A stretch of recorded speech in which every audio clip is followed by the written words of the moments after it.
नमस्कार, मी रामेश्वर जामगे. राजमुद्रा news live मध्ये आपणा सर्वांचं मनपूर्वक स्वागत.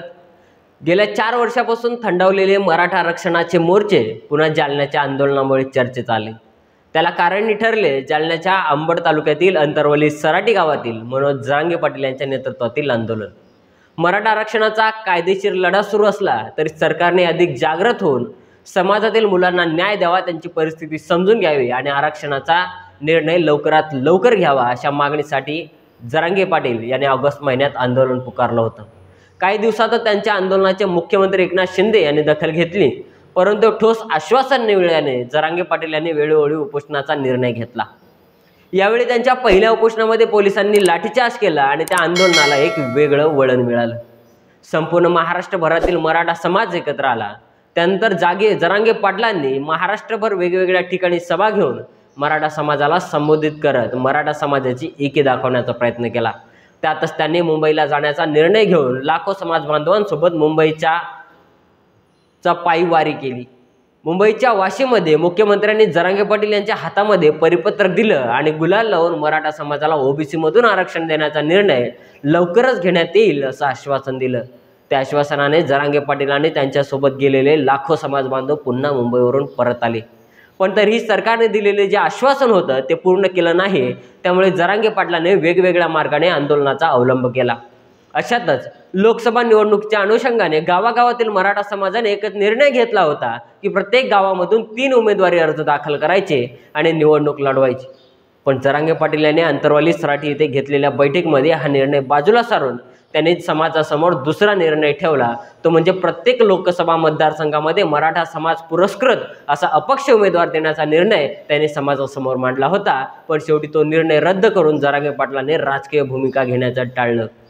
पण लोकसभेला जरी जरांगे पाटलांनी राजकीय भूमिका घेण्याचं टाळलं असलं तरी आता विधानसभेला जरांगे पाटील काय करतील याकडे प्रत्येकाचं लक्ष लागलं आहे. जरांगे पाटलांनी माध्यमांशी बोलताना 288 मतदारसंघांमध्ये उमेदवार देणार असल्याचं स्पष्ट केलं. जरांगे पाटलांनी विधानसभा लढवण्यासाठी घोषणा देखील केली आहे. या पद्धतीत वक्तव्य ते वारंवार त्यांच्या भाषणांमधून करताना आपल्याला पाहायला मिळतं. पण जरांगे पाटलांच्या या वक्तव्यामुळे राजकीय पक्षाचं टेन्शन वाढलेलं दिसतंय. जरी लोकसभेला उमेदवार दिले नाहीत पण आम्ही विधानसभेला तयारीला लागलोय असं जरांगे पाटील म्हणत आहेत. विधानसभेसाठी आम्ही 1 महिना आधीच तयारीला लागलोय. मुस्लिम, धनगर, लिंगायत असा सर्वच 18 पगड जातीतील प्रत्येक धर्मातील समाज बांधवाचा आम्हाला पाठिंबा आहे असं जरांगे पाटील म्हणत आहेत. आम्हाला नाईलाज आहे, त्यामुळे आम्ही तयारीला लागलोय अशी भूमिका जरांगे पाटील यांनी माध्यमांशी बोलताना घेतली. जरांगे पाटील यांच्या या निर्णयाने राजकीय पक्षांचं तर टेन्शन वाढलेलं दिसतंय. कारण लोकसभेसाठी निर्णय त्याने मागे घेतला असता तरी विधानसभेला ते मागे घेणार नाहीत असे चित्र दिसत आहे. कारण मराठा समाज महाराष्ट्रामध्ये बहुसंख्य आहे आणि त्यासोबतच मुस्लिम, धनगर, लिंगायत या 18 पगड जातीतील समाजाचाही पाठिंबा जरांगे पाटील यांना आहे. या सगळ्या समाजातील शेतकरी, कष्टकरी, सर्वसामान्य लोक जरांगे पाटलांच्या पाठीमागे दिसत आहेत. त्यामुळे त्यांनी जर विधानसभेला उमेदवार दिले तर महाराष्ट्रामधील प्रस्थापित राज्यकर्ते आणि त्यांच्या पक्षाची नाचक्की नक्कीच होणार. लोकसभेची आचारसंहिता संपल्यानंतर वाशीमध्ये जे मराठा समाजाला परिपत्रक दिलं होतं त्या परिपत्रकाची जर अंमलबजावणी झाली नाही तर जरांगे पाटील ही भूमिका घेतील हे चित्र स्पष्ट आहे. पण आता पाहण्यासारखी ही गोष्ट आहे की या विधानसभा निवडणुकीमध्ये स्वतः जरांगे पाटील उभे राहतील, ते फक्त मराठा समाज पुरस्कृत उमेदवार उभे करतील हे पाहण्यासारखं आहे.